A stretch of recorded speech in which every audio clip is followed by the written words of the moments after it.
Good morning, स्वागत है आपका मनी मॉर्निंग में। मैं हूं मीनू शर्मा और आप देख रहे हैं पर्सनल फाइनेंस से जुड़ी खबरें जो डालती हैं आपकी जेब और जिंदगी पर असर। तो चलिए शुरू करते हैं फटाफट आज का बुलेटिन। आज की पहली खबर है आधार से जुड़ी हुई। 10 साल पुराने आधार यूजर्स अब दिसंबर तक अपना आधार फ्री में अपडेट करा सकेंगे। यूआईडीआई ने आधार को मुफ्त में अपडेट करने की समय सीमा 3 महीने और बढ़ा दी है। अधिक से अधिक नागरिकों को आधार में अपने डॉक्यूमेंट्स को अपडेट कराने के लिए मुफ्त सर्विस दी जा रही है।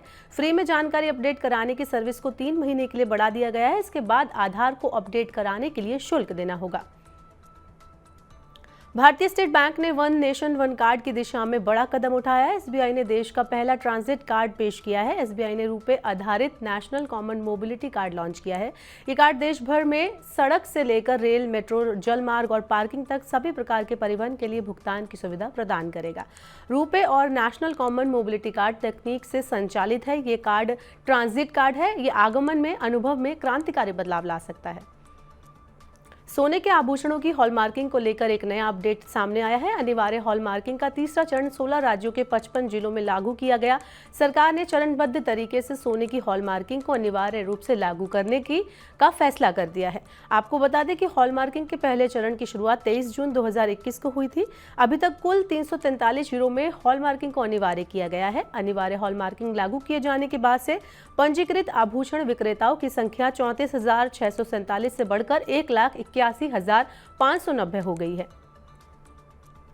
चांदी की कीमतों में बहुत ज्यादा तेजी आने की उम्मीद है। अगले 12 महीने में चांदी का भाव 85,000 रुपए प्रति किलो तक पहुंच सकता है। मोतीलाल ओसवाल ने चांदी को लेकर यह अनुमान जताया है। रिपोर्ट में कहा गया है कि साल 2023 की शुरुआत में अमेरिका के बैंकिंग और कर्ज संकट की वजह से चांदी की कीमतों में तेजी आई थी। इसके बाद ब्याज दरों में बढ़ोतरी रुकने से भाव में नरमी आई। मोतीलाल ओसवाल का कहना है कि यूएस फेडरल रिजर्व की ओर से आगे चलकर पॉलिसी में ढील दिए जाने की संभावना है और इस वजह से चांदी की कीमतों में तेजी आएगी। दालों की कीमत लगातार बढ़ रही है। बढ़ती महंगाई को देखते हुए सरकार ने अब मसूर कारोबारियों को मसूर का स्टॉक सार्वजनिक करने का निर्देश दिया है। सरकार ने पिछले हफ्ते ये निर्देश जारी किया है कि मसूर दाल की आपूर्ति बढ़ाने के लिए सरकार ने अमेरिका से मसूर के आयात पर लगाए अतिरिक्त शुल्क को हटा दिया है। दालों की महंगाई से अगस्त में भी खाद्य महंगाई दर ऊंची बने रहने की आशंका है।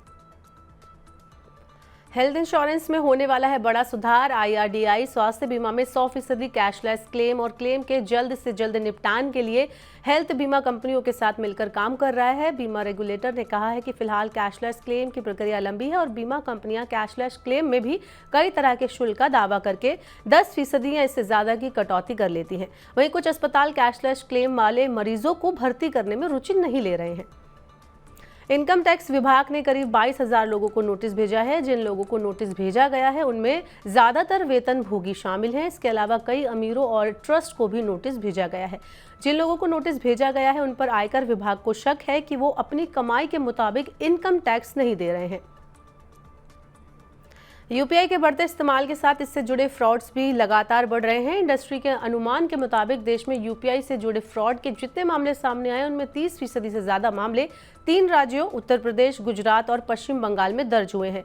कुल डिजिटल पेमेंट फ्रॉड में से करीब 55% फ्रॉड यूपीआई से जुड़े हैं और 50% फ्रॉड के मामलों में राशि 10,000 रुपए से कम है।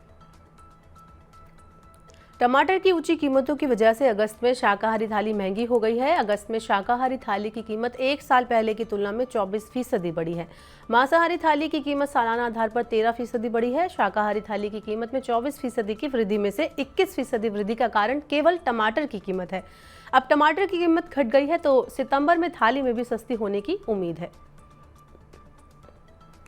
ई कॉमर्स कंपनियां अब अपनी बिक्री बढ़ाने के लिए गलत हथकंडों को नहीं अपना सकेंगी। सरकार ने ई कॉमर्स पर डार्क पैटर्न पर रोक लगाने के लिए ड्राफ्ट निर्देश जारी किया है। ई कॉमर्स कंपनियां अपनी बिक्री बढ़ाने के लिए प्रोडक्ट की सीमित सप्लाई का बहाना बनाती हैं। ऐसे में ग्राहक इनकी खरीद में जुट जाते हैं। कई बार यूजर्स की जानकारी के बिना उनकी बास्केट में ज्यादा प्रोडक्ट डाल दिए जाते हैं। यूजर को इसका पता पेमेंट करने के बाद चलता है। ई कॉमर्स कंपनियों की इस डार्क प्रैक्टिस को ही सरकार रोकना चाहती है। अब आप यूपीआई से बोलकर भी कर सकेंगे भुगतान। एनपीसीआई ने digital payment platform unified payment interface पर एक नया ऑप्शन उपलब्ध कराया है। नए पेमेंट ऑप्शन में वॉइस फीचर को जोड़ा गया है, यानी अब आप यूपीआई यूजर्स बोलकर भी पेमेंट कर सकेंगे। दुनिया भर में सबसे लोकप्रिय पेमेंट प्लेटफॉर्म में यूपीआई तीसरे नंबर पर है। 22 अरब भुगतान के साथ वीजा पहले नंबर पर है और 11 अरब भुगतान के साथ मास्टर कार्ड दूसरे नंबर पर है।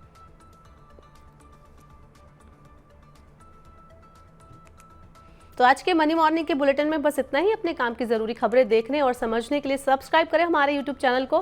पर्सनल फाइनेंस से जुड़ी खबरों को अगर आप पढ़ना चाहते हैं तो हमारी वेबसाइट www.money9.com पर जाएं। यहाँ पर आप 7 भाषाओं में समझ सकते हैं, जान सकते हैं, पढ़ सकते हैं पर्सनल फाइनेंस से जुड़ी खबरों को।